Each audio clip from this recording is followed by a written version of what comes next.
देखी भैया वो सावन के महीना में पत्नी अपना पति से गुहार कर दरी सर हमरों के देव घर ले चली। बड़ा मन में श्रद्धा बढ़ुए। कैसे कह दरी गाना के माध्यम से लेके चली पिया बाबा के शहर में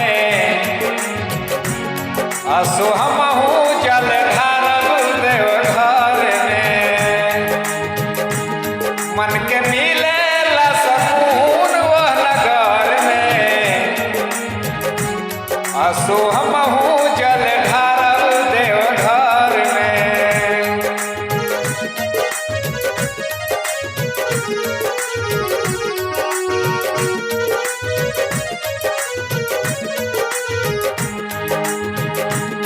लेके चली पिया बाबा के शहर में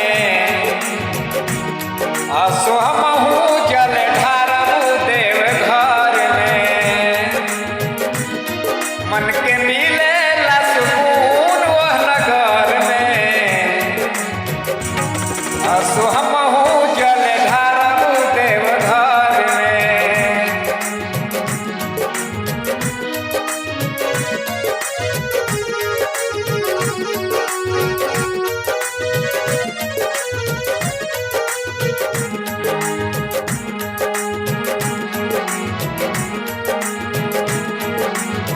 राह भर बोल बम के नारा गुंजेला मारेला चिलमी हो शंकर के चेला।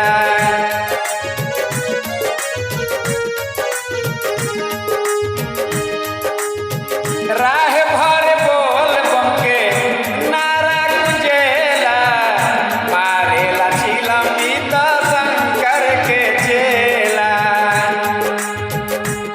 पानी डूबल हम भक्ति के लहर में पानी डूबल हम बाबा के लहर में असो हमहू जल ढारब देव घर में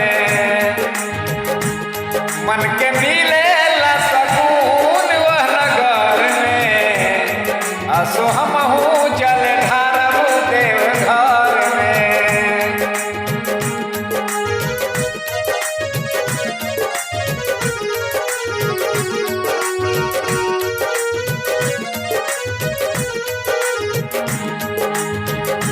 ढेर दिन से बानी हम आसरा लगाई भोला के दुआरी जाके अर्जी लगाई।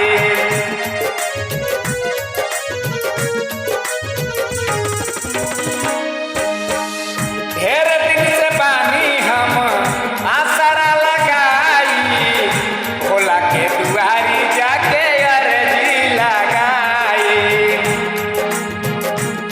दुखे हर ले ले बाबा छन भर में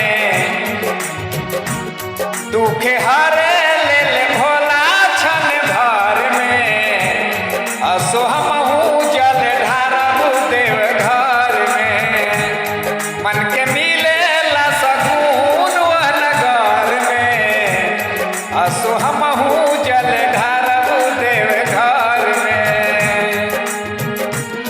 लेके चली पिया बाबा के शहर में असो हमहू जल ढारब देव घर में मन के मिले ला सकून वह नगर में असो हमहू